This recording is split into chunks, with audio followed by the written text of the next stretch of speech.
Tinutuon na mga kababayan ni dating Senador Antonio Trillanes yung kanyang banta na pa-file niya ng kasong plunder si dating Pangulong Digong, damay pati si Senator Bongo.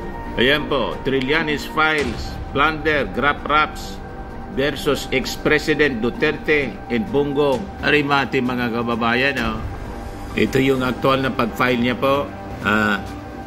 Pinagkaguluhan si Trillanes po ng mga taga-media. O ngayon, baka sisira man.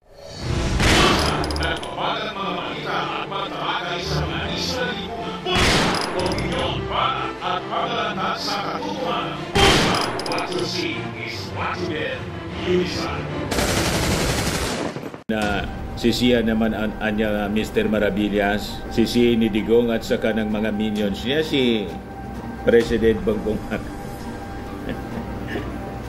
Ano man kinalaman ng ating Pangulong Bongbong Marcos dyan? Unang-una si Trillanes po, dilawan.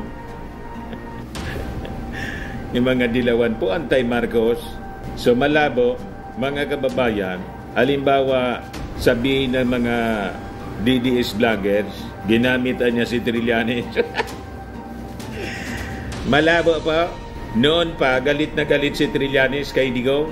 Si Trillanes nga po yung tumulong doon sa mga complainants din para makasuhan sa ICC si Digong. So, banner story siya mga kababayan sa ABS-CBN, tapos sa Inquirer, at saka lahat ng mga major news organization. Yan ang kwento ngayon. O ngayon, saan po siya nag-ugat? Ibigay ko po sa inyo yung kwento. So sabi dyan sa report, si dating Senador Antonio Trillanes sa D4 nag-file po ng kasong pandarambong plunder in graft complaints before the Department of Justice laban kay dating Presidente Duterte saka kay Senador Bongo. In connection pala to, mga kababayan, sa 6.6 billion pesos worth ng infrastructure projects during the previous administration. Matindi pala niya Mr. Maravillas. 6.6 billion. Kaya po plunder. Ang plunder po, nagsisimula siya sa 50 million.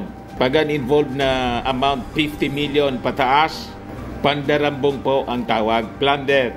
Kasama mga kababayan sa sabit sa reklamo niya sa kaso ni Trillanes laban kay Digong at kay Bongo, yung tatay po ng senador ni Bongo na si Desiderio at saka yung half-brother na si Alfredo, na ang sabi sila yung mga contractors nitong projects involving the Department of Public Works and Highways. Madaling sabi po sa simple term, sila yung pumakyaw.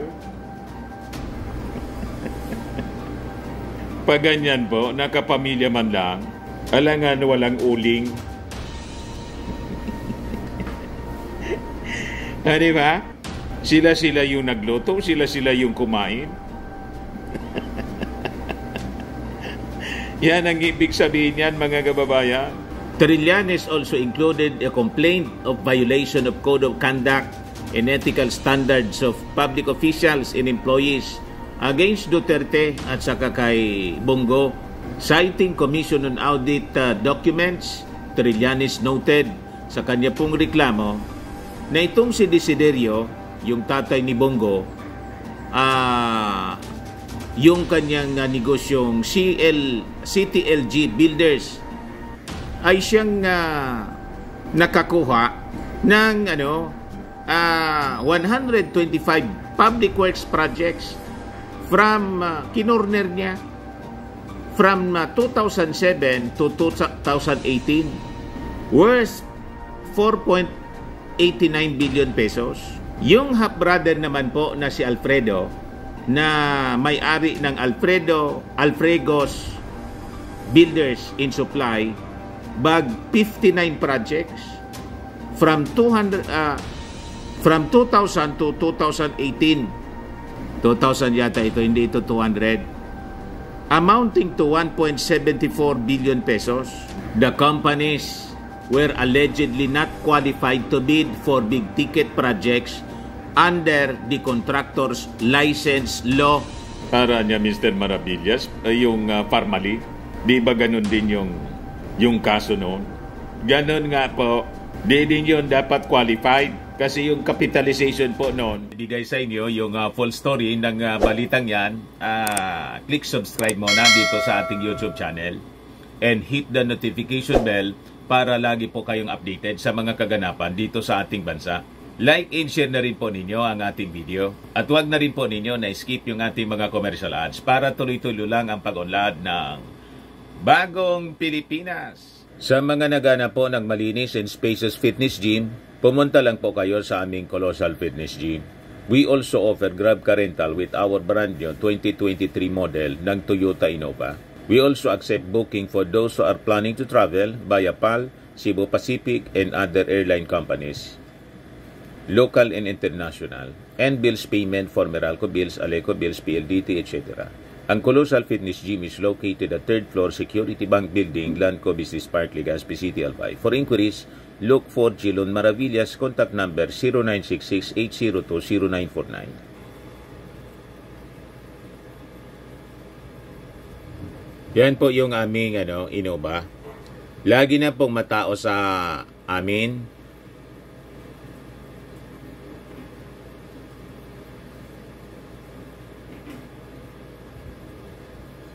Yan po mga bagong clients namin. Napakaganda at colorful at napakalinis ng aming gym po. Pati mga foreigners po pumupunta sa amin, mga British tourist po sila dito sa Legazpi. Na-set up na rin po yung aming mga brand new gym equipment.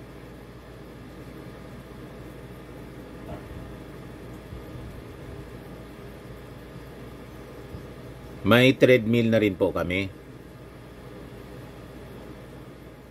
Ito naman po yung bago naming product na binibenta online. Eye Glow Serum, whitening po siya. Tingnan ninyo yung epekto sa aking anak na architect before and now. Yung mga inquiries po ninyo, dumiretso na lang kayo sa kanyang Facebook account, Riz Maravillas. Ito naman po, Firmax Firming and Lifting Cream, pinapahid po sa mga pulses in affected area. Mainam po sa paninigas ng mga kaso-kasuan. Ito naman po, Automax Radiant Serum. Sa mukha naman yung application, anti-aging po siya. You will look 10 years younger than your age. Sa mga cancer patients naman po, baka lang gusto ninyo itong itry. Naing siya red mixed fruit drink. Hindi mo po siya gamot, food supplement siya. Kaya lang, gawa siya mga kababayan sa goji berry. Yung goji berry may anti-cancer properties. O ngayon, yung mga inquiries ninyo, dumiretso na lang kayo sa aming messenger sa Facebook para masagot namin agad. Ayos pa? Ayos na ayos niya, Mr. Maravillas. Nasa 600,000 lang yata. Or 700,000. Iba nung barkada po ni Maudigs yung yung may-ari. Yung iniimbestigahan po sa Senado, yung iniimbestigahan nung panahon ni Senator Dick Gordon, na pinagmumura po ni Maudigs si Gordon po. At nangyari yon mga kababayan, sa gitna pa ng pandemic. Yun ang nakakalungkot. So hindi kwalipikado, sabi po ni Trillanes. Clearly enough anya, sabi ng dating senador, there is a concurrence of all the elements of plunder in this case. Sabi ni Trillanes sa kanyang complaint. Ngayon, nang tanungin ng media kung ilan anya yung posibleng binulsa nitong mga respondents from the 6.6 billion contracts, sagot po ni Trillanes, yun na yun. Bawat cheque na nare-receive nila, saan pa didiretso yun? Saan pa didiretso yun? Sa pamilya yun? Pero niya, Mr. Maravillas, di ba sabi ni Maudigs, not a whiff of corruption niya? Ang marinig ko lang niya, PUTA. Talagang sisipain ko niya. Yan sabi niya po 6 years ago. Not even a whiff of corruption. Wag na wag talaga akong makarinig. Not even a whiff or whisper. I will fire you or place you somewhere. President Duterte said those words in June 2016, days after his election to the presidency. the tough and compromising words, setting the tone for his incoming administration. Yan ang history, mga kababayan, ng korupsyon. Not even a whisper niya, isang bulong lang, tanggal. O ngayon, siya, mga kababayan, ang pinailan ni Trillanes ng plunder. What? Kasi naman niya talaga, Mr. Maravilla, si Digong, baliktad kung magsalita.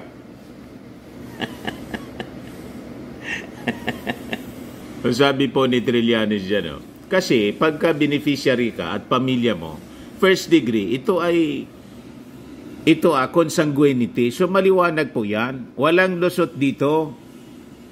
In the complaint, Trillanes also noted that those relationship between the former president and Senator Go, the very close anya in intimate personal and official relationship between respondent Go and respondent Duterte, whom he fondly called as Tatay Digong, is widely and publicly known and universally acknowledged.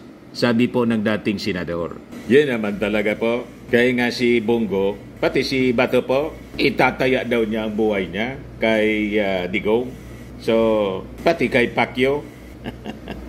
So, hindi sila senador ng mga Filipino. Senador ni Digong at Pacquiao. O, diba?